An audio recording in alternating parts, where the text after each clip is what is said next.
El servicio, una palabra que definitivamente tiene que ver con los cristianos. Usted decide en esta noche si usted se va a gozar esta prédica. Usted decide en esta noche si usted va a tomar las promesas de Dios. Usted decide en esta noche si usted va a ser un espectador más o si definitivamente usted vino a ser tierra fértil donde la palabra de Dios llegue, germine y produzca fruto. Estamos en un tiempo catalogado como los últimos tiempos, y esta palabra servicio definitivamente tiene que ver con el cristianismo. Un cristiano ubicado, un cristiano que profese un verdadero evangelio debe aprender y debe servir. El servicio debe ser un pilar en la vida de un cristiano. Si usted dice amén, gloria a Dios. Yo no me voy a emocionar porque usted diga amén.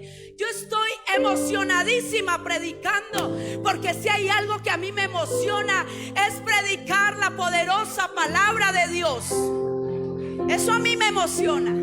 Yo no me emociono por su amén. Yo todavía voy a colegios a evangelizar donde nadie dice amén, pero yo soy emocionada predicando.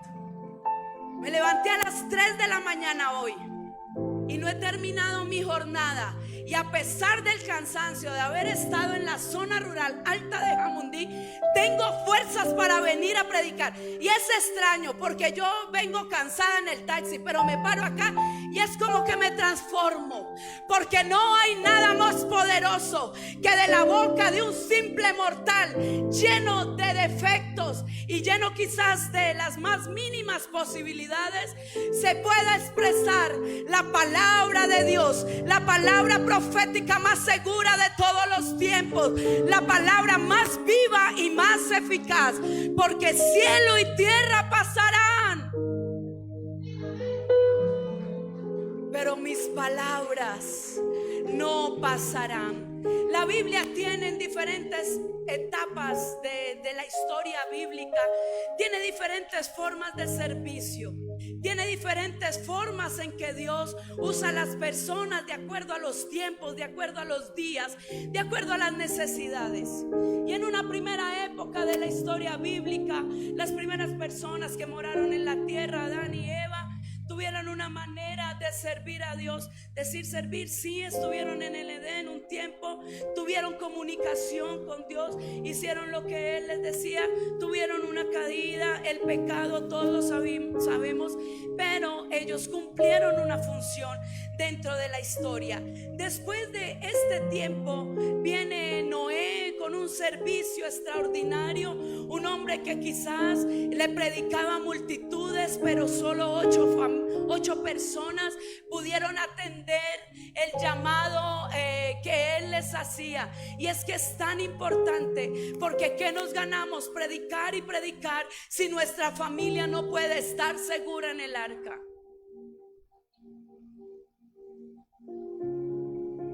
Alguien puede decir: Noé no fue tan buen evangelista, pero se ganó su familia y empezó una nueva historia con su familia. Pero después de este tiempo, de este liderazgo que mostró Noé, este servicio de decir construye un arca, de creerle a Dios cuando solo de la tierra salía un vapor y no llovía, pero Él le cree. Es un servicio, es un liderazgo de fe, es un liderazgo donde Él accionó. Hay que hablar de la acción, ¿no? Si eso fue lo que el tema, la acción en las manos. No es solo creer, es accionar. Y Noé cree y Noé acciona con sus manos y empieza a clavar puntillas y empieza a unir fragmentos de madera y construye un super barco. Pero después siguen diferentes tipos de servicio, de modelo de liderazgo, y nos encontramos con los patriarcas. Los patriarcas, conocidos como padres de naciones, como esa primer pieza para fundar las patrias que venían de ahí en adelante. El primer patriarca Abraham, el segundo Isaac, el tercero Jacob. Y vemos cómo cada uno en su tiempo lideró sus familias, lideraron sus pueblos y sirvieron a Dios y pusieron su acción. Después de los patriarcas sigue una forma también de liderazgo. Después aparece en la historia bíblica, después de Jacob, el liderazgo de José. Un liderazgo que se puso en acción de muchas maneras, de muchas formas. Dios se manifestó en la vida de José y José se manifestó en la vida de una nación. Porque el accionar de servicio es así, es progresivo. Tú te mueves, Dios se mueve. ¿Sí? Tú te mueves, Dios se mueve. Entonces José se movilizó y trajo una gran bendición. Pero después de este tipo de servicio y de este tipo de liderazgo, sigue el liderazgo que se le conoce como líder, al primer líder, porque antes eran los patriarcas. Pero al primer líder en la iglesia se le conoce a Moisés. Y entonces en esta época de liderazgo y de servicio, Moisés es uno de los grandes líderes. Cuando Moisés muere, la escritura dice que no se levantó otro líder como Moisés. Hermano Andrés, bendiga, no había visto. No se levantó otro líder como Moisés. Él queda registrado en las historias de todo el Deuteronomio, de todo el Pentateuco. Moisés tiene que ver con el Génesis, con el Éxodo, con el Levítico, con los Números y con el Deuteronomio. Se le atribuye esta escritura. Y es un liderazgo de libertad, es un servicio de libertad. Pero después de él, de ese liderazgo, se levanta otro liderazgo, y es el liderazgo de Josué. Entonces Moisés libertó, Josué conquistó. Y Dios usa diferentes servicios en diferentes tiempos, pero siempre las personas, para poder ver los resultados, tienen que moverse, tienen que accionar, tienen que salir de la comodidad de sus cuartos. Tienen que salir de la comodidad de su vida. Tienen que salir de esa vida monótona espiritual. Si hay algo que tiene dinamismo, es la iglesia del Señor. Porque la iglesia del Señor, el motor que tiene es el Espíritu Santo. Y el Espíritu Santo aparece desde el primer capítulo de la Biblia, cuando dice: en el principio creó Dios los cielos y la tierra estaba desordenada y vacía, pero el Espíritu de Dios se movía sobre la faz de las aguas. Porque el Espíritu de Dios no es estático, no es monótono. El Espíritu de Dios trae movimiento, el Espíritu de Dios trae resultados, y el Espíritu de Dios desde el principio se mueve.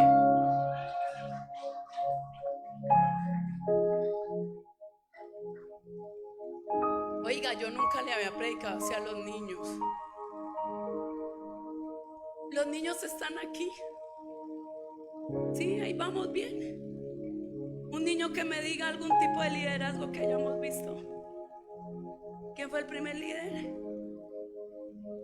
¿O repetimos? ¿Quién? ¿Quién? Ay, ¿quién dijo Moisés? A ver, mamita, ¿quién? Sí, lo dijiste bien, tan linda, una vocecita por allá, Moisés. Sí, lo dijiste bien, listo, los niños están acá. Y entonces sigue el liderazgo de Josué, como el que habíamos dicho. Y entonces Josué tenía un liderazgo de servicio y de acción. Y recordemos, ¿en dónde está el reloj? Toda la noche sin parar. Y Josué tenemos que hacer un alto en el camino, en la vida de Josué, para hablar de servicio, de liderazgo en acción. Cuando el pueblo de Israel estaba como unos metros de llegar a la tierra prometida, y para llegar a la tierra prometida tenían que pasar por Jericó, y Jericó tenía unos muros, y el Señor le dice a Moisés: oye, manda unos espías. ¿Se acuerdan de eso? Y sí, pero no, le dijo a Moisés. Y Moisés arregló 12 espías. Y dentro de los 12 habían dos personajes: Josué y Caleb. Y entonces, ¿para qué son los espías? Pues para espiar. ¿Y qué iban a espiar? La tierra que iban a poseer. Entonces el Señor mandó espías para que vayan, miren a ver cómo está el tema. Y se fueron los 12 y regresaron los 12, y 10 de ellos vinieron y le dijeron: Moisés, allá es tierra de gigantes, nos van a acabar, nosotros no podemos con ellos. ¿Cuál es la tierra prometida que el Señor nos ha dado si no vamos a ser capaces de atravesar Jericó? Terminaron muertos por atrevidos con el Señor. Desconfiar de las promesas de Dios, desconfiar, atreverse a poner en tela de juicio una promesa de Dios trae muerte. Ay, pero la actitud de Josué y Caleb, ellos dijeron: Moisés, Jericó es nuestra, nosotros podemos conquistarla, nosotros somos capaces. Es que todos podemos estar en el mismo lugar, pero no ver las mismas cosas. Hay unos que ven problemas, hay unos que ven derrota, pero hay otros que ven posibilidades de victoria. Yo no sé qué estás viendo tú en esta noche. Y estos dos hombres con semejante liderazgo, cuando el Señor le da la lista a Moisés de los que iban a entrar a la tierra prometida, le dice: Moisés, toma atenta nota. Primero, tú no vas a entrar. Y yo me imagino a Moisés así como cuando uno mira al Señor: ay, ¿no será que me da una oportunidad? No, Moisés, tú no entras, eres muy mal geniado, tú no entras. Pero apunta: ¿quién tiene un pase VIP a la tierra prometida? Sí, Señor, dime. Pon allí que Caleb, hijo de Jefone, y Josué, hijo de Nun, tendrán entrada VIP a la tierra prometida. Y no solo eso, cuando repartan la tierra que solo le pertenece a las tribus, Josué y Caleb tendrán parte de su territorio también, porque no han dudado de las promesas que les hice. Es que hay un servicio y una acción diferente, que se nota la diferencia y los resultados son diferentes. Y ahí termina un tipo de liderazgo en Josué. Y dice la Biblia que se eleva. ¿Cómo vamos con las notas musicales? Sí, bien, ¿cierto? Ahora ponme unas notas musicales porque ya vamos a entrar a la mitad de la prédica. Dale.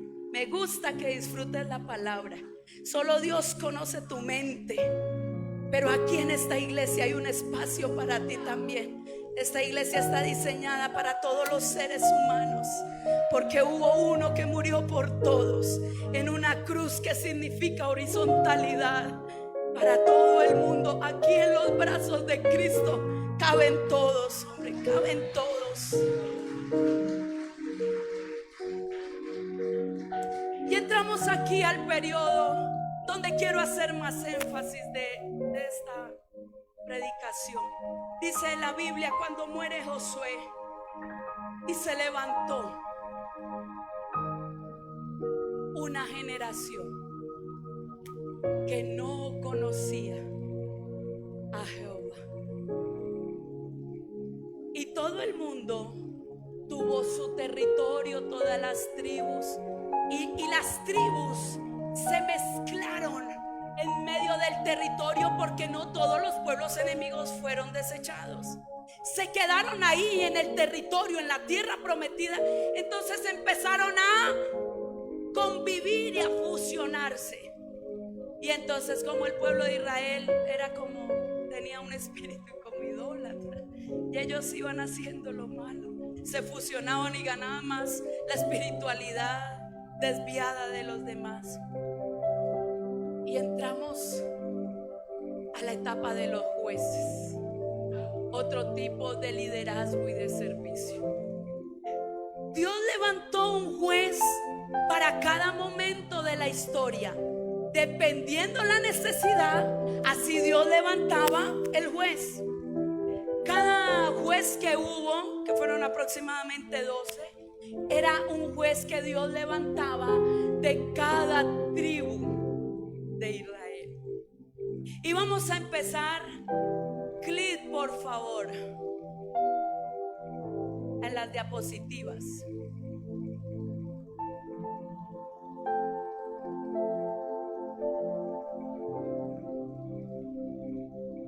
Vamos a empezar con Otoniel. ¿Ustedes conocen al hermano Otoniel? Un juez de Israel. Los jueces, cada uno tiene una particularidad. Y Otoniel tiene una. Viene de un linaje de guerreros. Otoniel era sobrino de Caleb. Mínimo en la casa de Otoniel había una foto de su tío Caleb con racimos de la tierra prometida. Y él, cuando llegaba a la casa, ese es mi tío. Entonces Otoniel tenía linaje de guerrero. Porque Otoniel, su tío, a los 80 años todavía andaba pidiendo montes para conquistar. Ojalá nosotros lleguemos a una edad adulta y todavía queramos conquistar en Dios cosas. Gracias por esos 5 amenes. Yo sí sueño llegar a la edad adulta y todavía producirle a Dios. Ahí está Otoniel. Y entonces Otoniel, vinieron los enemigos del pueblo de Israel, y el Señor levantó a Otoniel, y Otoniel acabó. Mire, vale. Y el Espíritu de Jehová vino sobre Otoniel y juzgó a Israel y salió a batalla. Y Jehová entregó en su mano a Cusán Risataín, rey de Siria, y prevaleció su mano contra él, y reposó la tierra. Uno casi no habla del hermano Otoniel, ¿cierto? Que uno le diga, ay Señor, yo quiero ser como Otoniel. Uno siempre, ay, que como el apóstol Pablo, como David, pero así que como Otoniel no. Pero ahí está en la historia.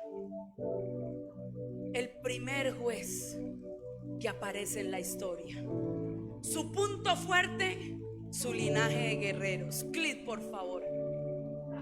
Ay, la única jueza. Digan amén, hermana. Ay, vea que para nosotras también hay. Y jueza, vea, Débora era una jueza. No solo era juez de Israel, sino que era profetisa. Y no solo era profetisa. De los demás jueces no se menciona eso, pero dice que ella atendía a las personas debajo de unas palmeras. O sea, tenía una oficina VIP. Mujer, al fin y al cabo. Los demás se ven en caballos, en guerra, y ella debajo de las palmeras atendiendo los problemas. Me imagino como a Débora con sopladores, limonadas, profetizando, ayudando. Pero lo que más me llama la atención de Débora es que Barak era el jefe del ejército de Israel, y los malos vinieron a atacar a Israel. Y entonces Barak, el jefe del ejército de Israel, va a pedirle una cita a Débora. Le dice, ay, hermana Débora, pastora, ¿será que usted me puede ayudar a derrotar a Císara? ¿Cómo sería de poderosa en Dios que el jefe del ejército de Israel iba y le pedía ayuda a ella? Y ella dijo: ok, está bien. Me la imagino poniéndose su túnica más cómoda y salieron a pelear contra Císara. Y pasó algo. Ella le dijo a Barak: oye Barak, tienes que tener algo en claro, yo te acompaño, listo, no hay problema, yo te acompaño. Pero la victoria vendrá de manos de una mujer. Y Barak: no hay problema, hermana Débora, del que sea, pero acompáñeme. Y se fueron a batallar contra el pueblo enemigo.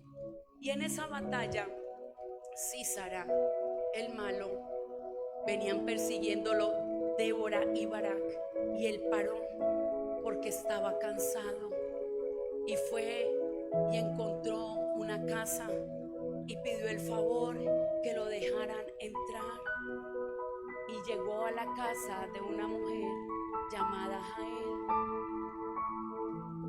Ella le dijo: claro, don Císara, bien pueda, siga. Él: ay, ¿será que usted me regala un vasito con agua? Sí, claro. No le dio agua, le dio leche. Tan formal Jael, ¿no? Le dio más de lo que pidió. Hermano, cuando usted pide agua y le dé leche, que ya les voy a contar qué pasó. Bueno, salió, ya está riendo. No, reciba agua, hermano, no reciba leche, porque ella le dio un vaso con leche y él se acostó a dormir como un bebé. Y Jael le quitó la vida y le dio la victoria al pueblo de Israel. Una ama de casa, quizás desesperada, le dio la victoria al pueblo de Israel. No fue Débora. Y aquí que quiero que analicemos las clases de servicio y de liderazgo. Débora era la reconocida, la que el jefe del ejército iba y llamaba, porque hay liderazgos reconocidos. A los que quieren en los cultos, a los que invitan, a los que tienen la agenda llena, a los que no faltan en convención, a los que tienen canal de YouTube y tienen agendas llenas. Pero también hay otro tipo de liderazgo, como los de Jael, liderazgos que ganan grandes batallas en sus casas, que derrotan al enemigo en sus casas. Nadie los conoce, nadie los quiere con ellos, pero el Dios del universo les da victorias a ellos también.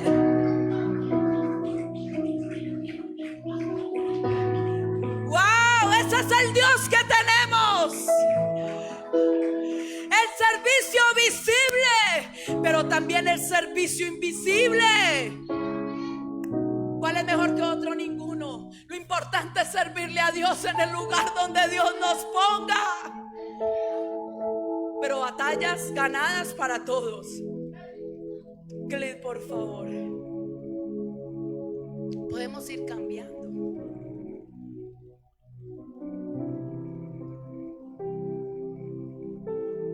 Vean, este hermano Gedeón es más conocido, ¿cierto? ¿Sí o no? Sí, Gedeón, uno dice. La historia de Gedeón empieza con un ángel diciéndole: Gedeón, varón esforzado y valiente. ¿Y saben en dónde estaba Gedeón? Escondido en una cueva, organizando el trigo para que los madianitas no se lo quitaran. El pueblo estaba sometido por los madianitas y Gedeón escondido en una cueva. Pero el ángel baja y le dice: varón esforzado y valiente. Y esta primera entrada de Gedeón a mí me impresiona, porque alguien que está metido en una cueva no es valiente.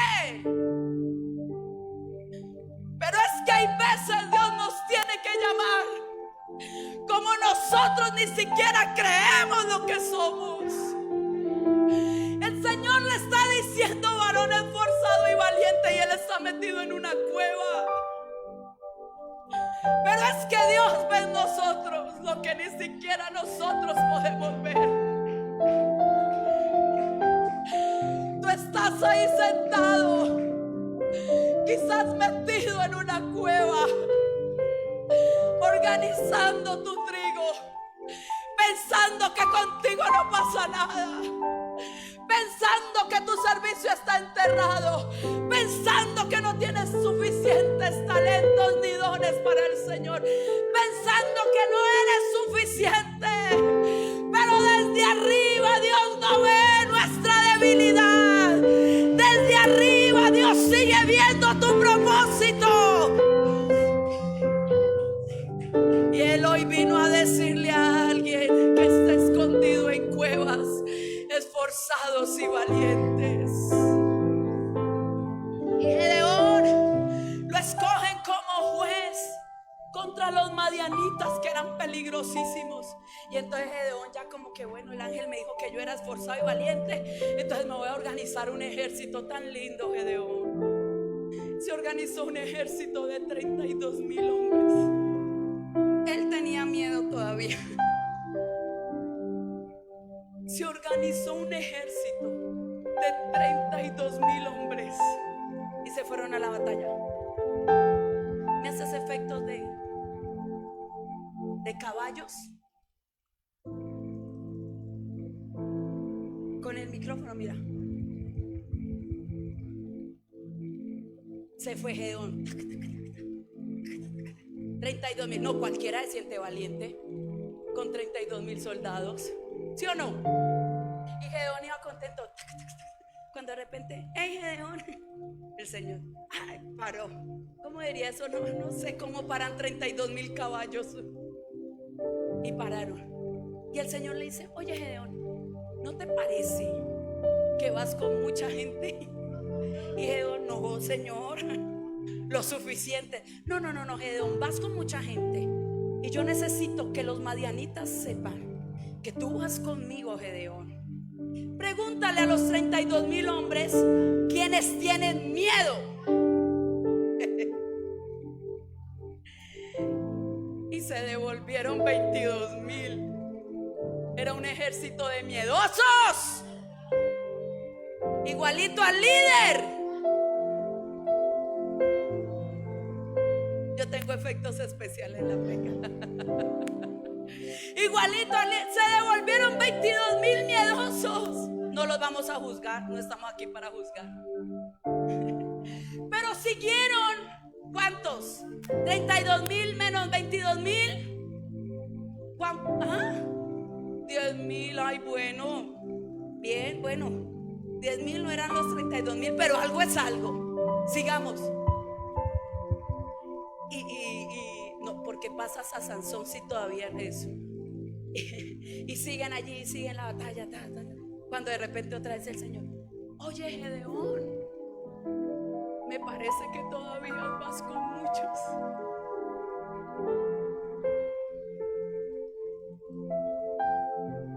Vas con muchos, Gedeón. Sí, Señor. No, 10,000 es suficiente. No, Gedeón, son muchos. Ahora que lleguen a tomar agua, te vas a quedar solo con los que tomen agua de la siguiente manera: que no se arrodillen y tomen el agua con la mirada en alto y la lleven a su boca. Con los que tomen el agua así, con esos te vas a quedar. Y 9,700 se arrodillaron a tomar agua. ¿Y por qué se quedaron con los que lamían el agua? Porque los que se arrodillaron no estaban preparados para la guerra. Llegaba el enemigo y los encontraba como arrodillados, no en posición de guerra. En cambio, los que tomaban el agua, trayéndose la calmaban su sed, pero ¿qué? Con su mirada. Con eso Gedeón: ay, Señor, sí, con 300. Sí, vaya Gedeón, ahora sí váyase para la guerra. Yo me imagino que Gedeón tragaba grueso. porque él salió del pueblo contento con sus 32,000 hombres y sus ejércitos, y termina con 300. Pero lo que a mí más me impresiona de esta historia es que dice la Biblia que los 300 no tenían espada, sino que tenían como cántaros y luces a mano y mano. Y ellos se pararon como en una montaña. Y cuando el ejército madianita los vio, dice que se confundieron. Y quien vino a pelear, él mismo la batalla, fue el Señor. Y confundió sus espadas. Hermanos, nosotros estamos tan equivocados cuando creemos que las fuerzas son nuestras y que necesitamos cantidad de recursos para que Dios nos dé las más grandes batallas. Dios sigue dando las más grandes batallas con los más bajos recursos, porque Él sigue siendo el protagonista de nuestras victorias.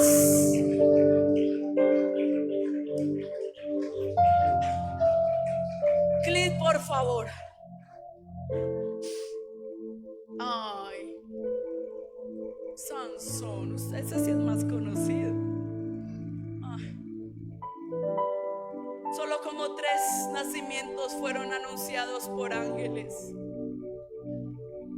Jesús, Juan el Bautista y Sansón. Sansón tenía superpoderes, tenía fuerza. Los filisteos atacaban el pueblo y Sansón, Dios lo levantó como un líder y un servidor prometedor. Y él tenía una fuerza que sobrepasaba la fuerza natural humana. Pero siempre Sansón se veía haciendo lo contrario a su llamado. Usted ve a Sansón atando zorras. Es que era inquieto. Es que le quedaba tiempo para atar 300 zorras y mandar a quemar cultivos. Era medio pirómano. Se la pasaba haciendo adivinanzas. El hombre prometedor de Israel se la pasaba haciendo adivinanzas. También dice la Biblia que descendió a Timnat a buscar esposa filistea.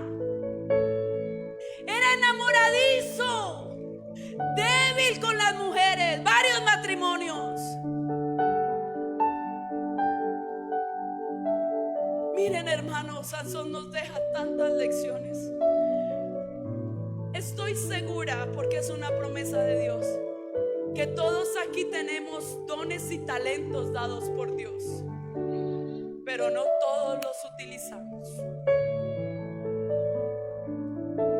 Hay gente con talentos extraordinarios dados por Dios a través de su Espíritu Santo, como Sansón, atando zorras y haciendo adivinanzas.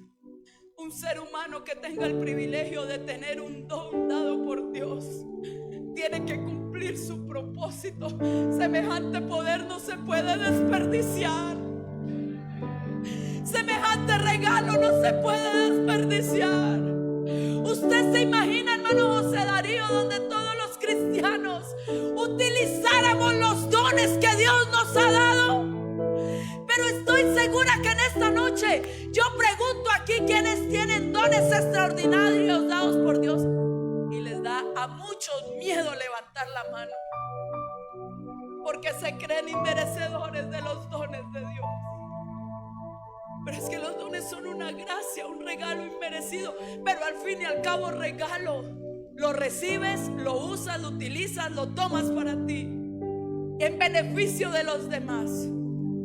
Pero aquí hay personas con dones extraordinarios, haciendo lo que hacía Sansón, descendiendo cada vez más, descendiendo cada vez más. ¿Y saben cómo terminó Sansón? Primero, él pensaba que su fuerza venía ¿de qué? Del cabello. Él estaba convencido de eso. Pero cuando él le reveló supuestamente el secreto de la dependencia de su fuerza a Dalila, ¿quién le cortó el cabello? No fue Dalila.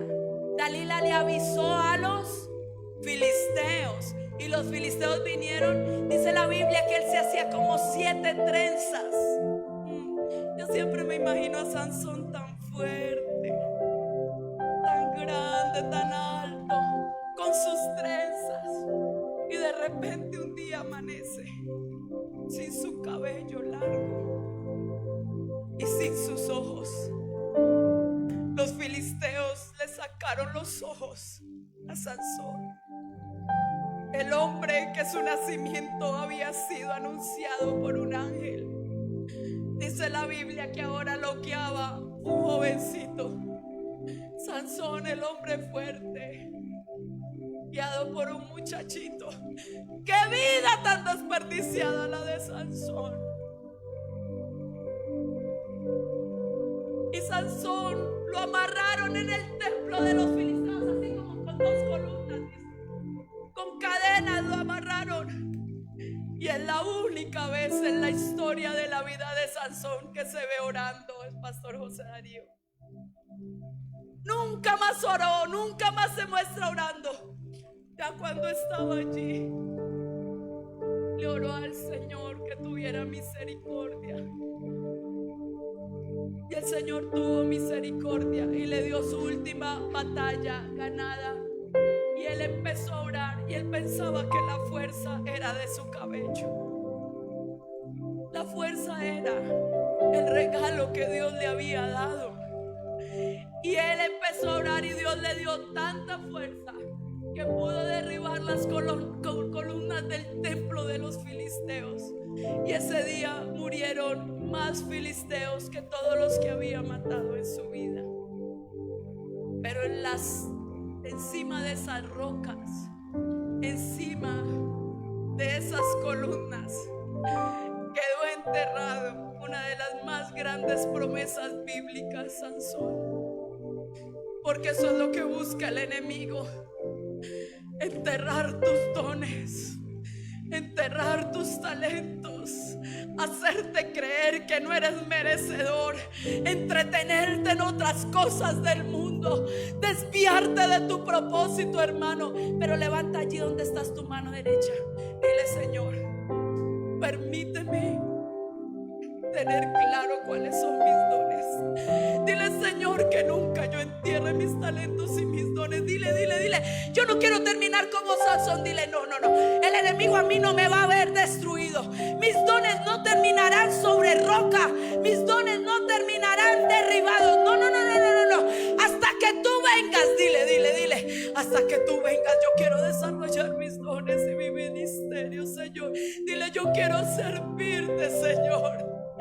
Hasta cuando ya no me den las fuerzas físicas.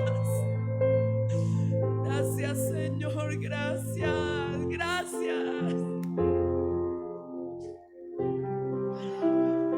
Entramos al final de este mensaje. Clic, por favor. El hermano Ahot. ¿Conocen al hermano Ahot? Uno que otro, no es tan conocido. Hace parte de la lista de los jueces de Israel. Volvieron los hijos de Israel a hacer lo malo ante los ojos de Jehová. Y Jehová fortaleció a Eglón, rey de Moab, contra Israel, por cuanto habían hecho lo malo ante los ojos de Jehová.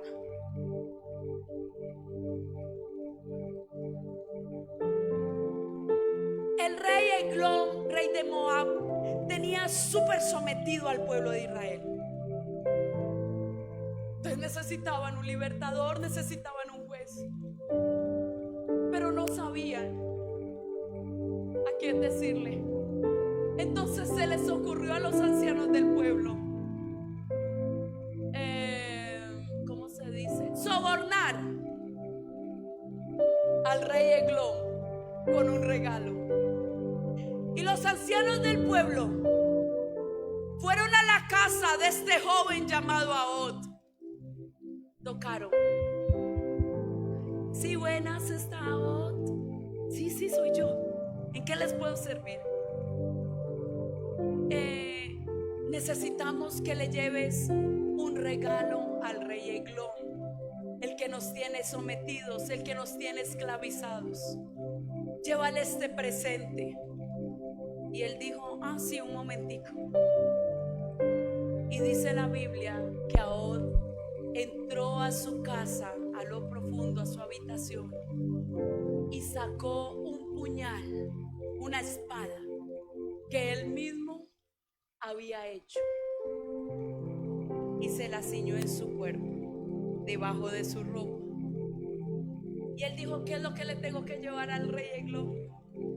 Sí, este regalo, para que por favor, a ver si les dices, a ver si no nos tiene tan sometidos, a ver si le baja la violencia, a ver si le baja todo esto, es que ya no sabemos qué hacer. Él dijo: bueno. Y dice la Biblia que Ahod llegó al palacio del rey Eglón y entró a la oficina más privada y le dijo: rey Eglón, vengo a traerte un presente y unas palabras de parte de Jehová. Y él le dijo: sí, venga, entremos más acá. Y lo llevó a su oficina principal y cerró la puerta. Dice la Biblia que Ahod era zurdo y que estiró su mano zurda y cogió la espada que él mismo había hecho y le quitó la vida al rey Eglón y lo dejó allí, y se salió por una ventana y subió al monte y empezó a tocar la bocina de victoria. Y el pueblo aquí abajo empezó: ¿cómo que victoria? Si no estamos en guerra. ¿Cómo que victoria? Si los moabitas nos tienen sometidos. ¿Cómo que victoria? Y cuando los vecinos y los del pueblo empezaron a salir, veían a Ahod, el joven zurdo, tocando la trompeta de victoria. Y dice la Biblia que se preparó el ejército de Israel y se fueron con Ahod, y ese día Dios le dio la victoria al pueblo.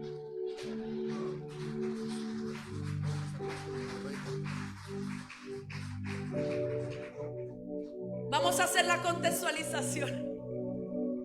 Ahod era un joven que no podía estar en las filas del ejército de Israel porque era zurdo, y los zurdos no podían estar porque los zurdos tenían que irse al revés de todos los del ejército. Los del ejército se van con sus escudos en la mano derecha. Él, por ser zurdo, no podía pertenecer al ejército. ¿Cómo se siente un joven lleno de vida, lleno de vigor, lleno de pasión, lleno de servicio, diciéndole: usted no puede pertenecer al ejército? ¿Cómo se siente? Mal, frustrado. Pero es que hay cosas que nos hacen sentir mal, y tú decides si te van a hacer sentir mal toda la vida. Ahod no le hizo caso a ese sentimiento, y Ahod dice que él mismo construyó su espada. ¿Por qué Ahod construye una espada si él no estaba en el ejército? Porque Ahod quiso estar preparado para la oportunidad que Dios le iba a dar. Y los ancianos del pueblo, queriendo sobornar al rey Eglón, le mandan un regalo, y cuando a él le dicen: ve, lleva un regalo. Cuando las personas se preparan para Dios, cuando llega la oportunidad, yo imagino esa tocada de la puerta de Ahod. Él estaba enseñado a recibir gente común, cuando de repente la delegación de los ancianos de Israel, y él en la mente: llegó mi oportunidad. Y cuando le dijeron: ven, lleva este regalo al rey, a ver si nos deja de atacar, cara, él dijo un momentico, no, yo ya sé qué hacer.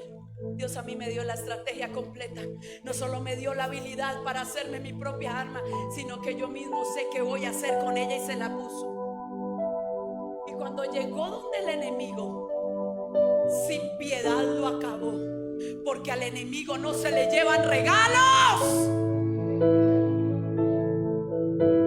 Al enemigo no se le lleva regalos. Ni se trata con pasividad, ni se trata con amistad. Al enemigo se le acaba con la espada.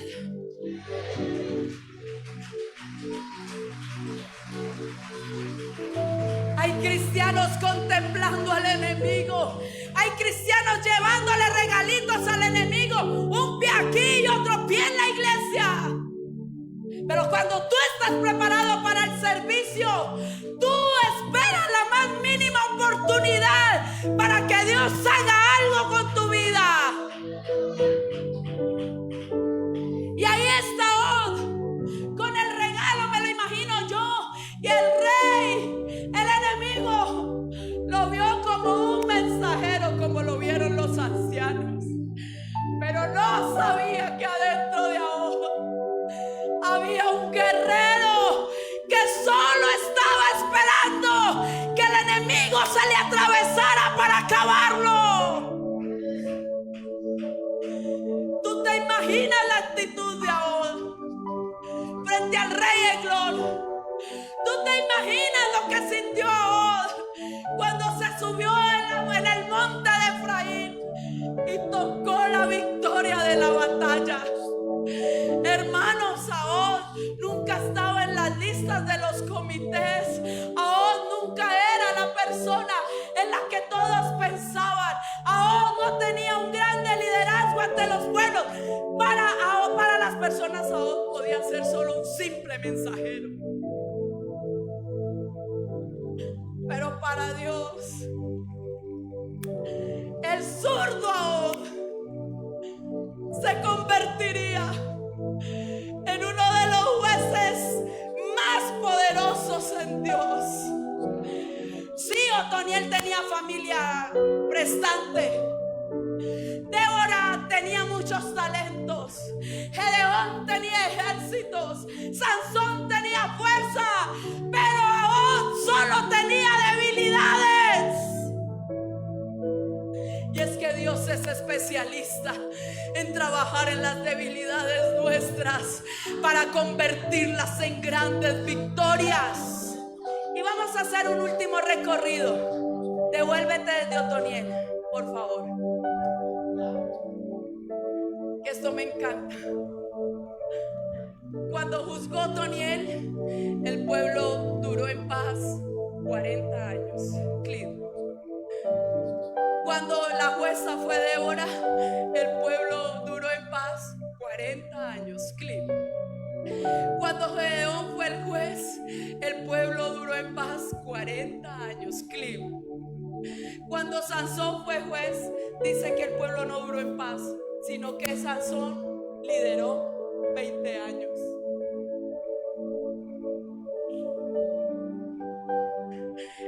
Esta transición que vamos a hacer aquí demuestra que definitivamente Dios trabaja con lo más débil de este mundo para demostrar su poder. La Biblia dice: porque tenemos este tesoro en vasijas de barro, para que la excelencia del poder sea de Dios y no de nosotros. Por favor. ¿Y sabe cuántos años duró en paz el pueblo bajo el liderazgo del zurdo Od? 80 años. Se los dobló a todos. Es que Dios va a sacar de las calles a los mejores predicadores. Si tú no utilizas tus dones, Dios traerá los zurdos para que les sirvan. Los dobló a todos. Yo quisiera pensar que su vida es poco para el servicio y que quiera decirle: Señor, yo te quiero entregar esto poco que tengo y me quiero convertir en un aot. Hay un altar abierto acá.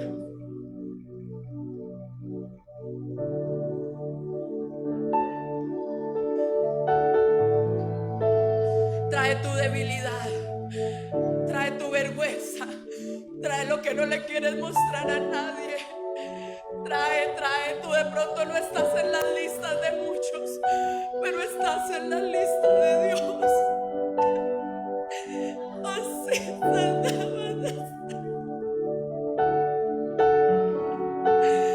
hoy Dios vino a escribir ese capítulo de victoria que le falta a tu vida. Oh, sí.